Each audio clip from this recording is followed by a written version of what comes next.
Hello everyone, the wait is over and the second season, first episode, or should I say chapter 9 of The Mandalorian is now up on Disney Plus Hotstar.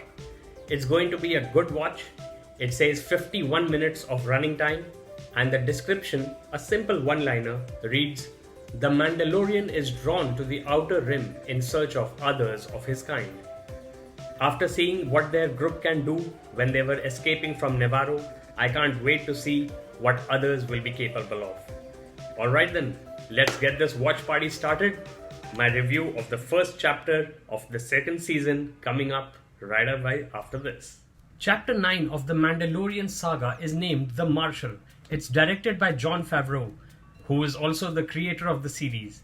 And it begins with a 2-minute flashback, which is good for viewers both old and new.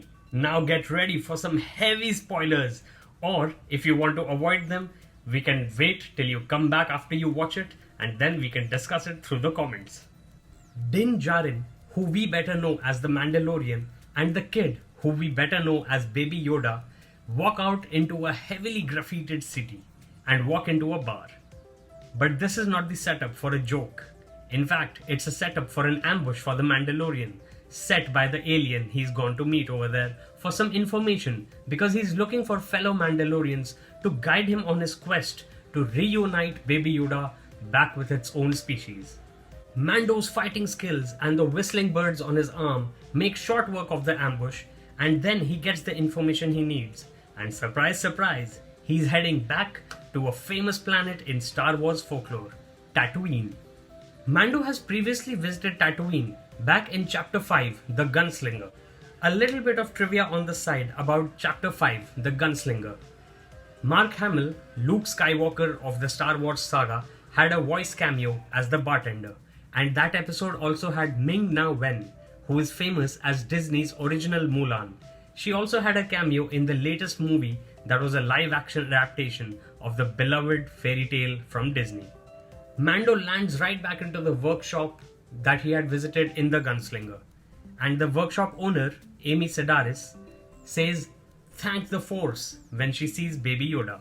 Now that is a pretty big clue that the Force is going to be playing an all-important part in this season of The Mandalorian. Following the information given to him by the Cyclops in the opening fight, Mando and the kid go over the deserts on a speeder bike ride, and they reach a settlement which is called Mos Pelgo. And in a surprise casting coup, it's none other than everybody's favorite hitman. Timothy Olyphant plays the Marshal character, after which the chapter is named.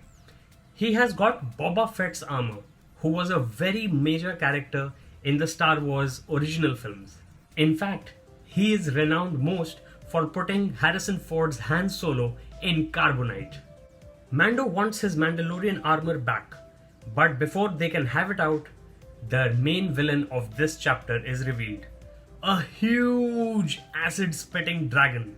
On the way to its hideout to try and kill it, the Marshal hitman reveals a little bit about his backstory in a flashback. And he also makes the first direct reference in The Mandalorian, at least for this season, by referring to the explosion of the second Death Star. The Mandalorian and the Marshal hitman find more allies in the Tusken Raiders, because they also want to get rid of the dragon. Their force is rounded out by the villagers who are protected by the Marshal. Together, they mount an attack on the dragon, but they are unable to defeat it.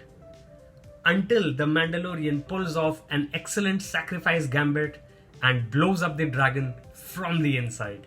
Hitman Marshal returns the body armor to the Mandalorian, and in the closing scenes, just as Mando and the kid are riding away across the desert, we see the real Boba Fett, unmasked, watching them as they go riding back to the Razor Crest, which is the name of the Mandalorian spaceship.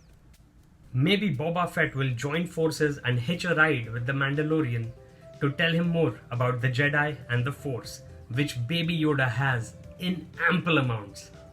Or maybe we will have to wait a few episodes to see Boba Fett again. The next episode of The Mandalorian Season 2 drops next week, and until then, I will be doing many more reviews, pop culture deep dives, and a few rhymings if I can find the time. Till then, keep watching. Please make sure that you like, share, and subscribe. Until then, Take care, stay safe. Goodbye from Open Darbar. This is the way.